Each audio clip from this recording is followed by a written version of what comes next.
Okay, folks, so remember architecture students. I showed you a video yesterday, or I posted it, and it was fairly comprehensive about where do you get started with your design, okay? And I want you guys, again, to put yourself in the position of being the, what we would call the principal, not of a school. You're either the principal architect or designer of your firm. And we're going to put this in terms of, think about this whole semester in Art 2 at the same time of that you own the firm, okay? So under you might have one or two licensed architects, right? And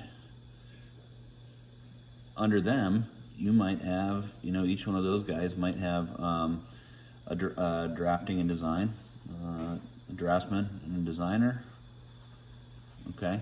And then this guy might have the same thing, and those are the people who are making all these drawings run, And then this person right here, maybe they're the construction background person, okay? And they're key too because they can go out and they can talk with, the home builder before the project even gets on site. And this is a really good person. This is going to be your technical guru. They may not do so much design or construction of the drawings. So these guys right here are your drawing constructors. They're not designers.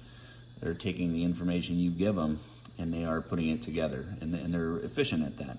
These people right here are going to be more like your project managers, okay? And they might make some design tweaks, but the principal, again, is going to be the person who's going to sell the job to the client, and they're going to be the ones who, but they will not oversee it on a daily basis. This person and this person is going to oversee it, okay? So again, I want you to think of yourself. Where do you sell most of your business? You sell it on a piece of paper, okay? Tom and Sally, homeowner, come in and they want to build a building, okay? So where are they going to do that? How are you going to sell them? Again, you don't spend days and weeks putting together a design and then giving it to them to say, what do you think of this? You spend a matter of a handful of hours, okay? And I know this was on my other video, but I'm going to go ahead and just kind of put it out here again for you to think about. All right, and this is after you meet the folks that you're going to deal with. This is the first thing that you do. You meet them, introduce yourselves to them, and listen to them talk about what they want. And then you're going to come up with a design program, okay? And this is your organization kind of thing that you need when you really start putting this design together, okay? So you have needs and you have wants, okay? Person wants a 4-bedroom house, they have a need for a bathroom. That's non-negotiable. They probably have a need for 2 or 3 bathrooms. Wants is going to be more, sometimes it's non-negotiable, but sometimes it's like, well, if we could do that, that would be really good. We'd prefer a 2nd-story laundry, but if we can't fit it in, we're still fine with a 1st-floor laundry. Or we'd prefer our laundry room to be somewhat disconnected and closed off from a door, but at the same time, if it's open flowing to, let's say, between the garage and the kitchen, then that's fine too, okay? So you might tell people, a person might sit down, and again, this happens at your conference table, this happens at Panera, this gives you a time to sell yourself, jobs that you've done, but it's really a time to listen, okay? It's a time to listen, and it's a time to let those things that the people say come to life, and you to sell those things back to them. And this is the first part.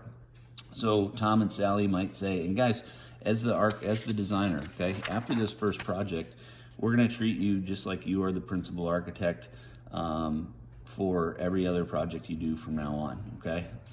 So anyhow, and I will be playing the role of the homeowner or the buyer to challenge you guys to say, okay, are you giving me what I told you I want? Because this is where I told you I wanted it the first time we ever met. So if I'm that person, I might say I want an open floor plan, okay? I would like a house that everything flows together. I don't want a ton of walls, okay? I would like a full bath for each guest room. And I'll just put that, okay? I would like a screen porch. It's not a need. The house won't fall over if we don't have a screen porch. You know what, we could just as well put a deck out there. I would like bedroom. I should put bedroom master access to screen porch. Okay. I would like a what else could I think of? The sky's the limit. You know, you could say you want a kitchen.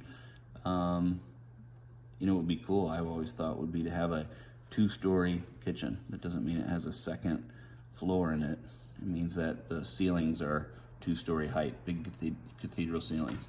Now you come over to needs. They say they want a 4-bedroom. They say that let's say one of them isn't good with stairs. They say they want a master on the main. Okay? Let's say one of those bedrooms we could call,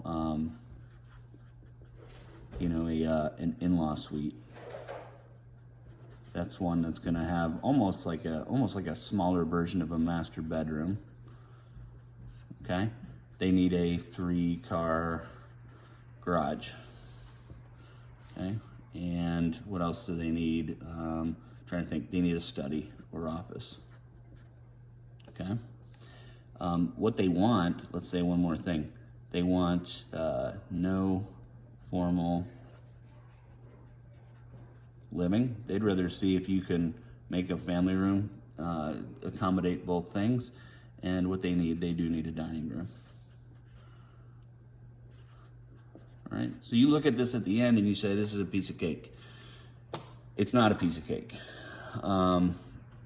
This is where you kind of have to go think here, and it's almost like you think of 2 things here, you come back to 1 here. Think of 2 things here, come back to 1 here. Think of 2 things here, come back to 1 here. But nothing on this is linear. Okay, nothing in this is stepwise. It's not like step 1, step 2, step 3, step 4. Okay, they're all over the place. This becomes a spider web. So anyhow, just wanted to give you a better thought of that, and I want you to, again, take this. This is what happens in your conference room. This is what happens if you're meeting at Panera or Starbucks, okay? And this is you as the principal, and what happens after this is you bring that back to this person who's going to put that design together, spending no more than 2 to 3 hours, and you're going to give them a very professional but very simple drawing of what that comes to. I'll go over the balloon sketching again in a separate video, but and I'll use this to determine that balloon sketching, or maybe something a little simpler. Okay.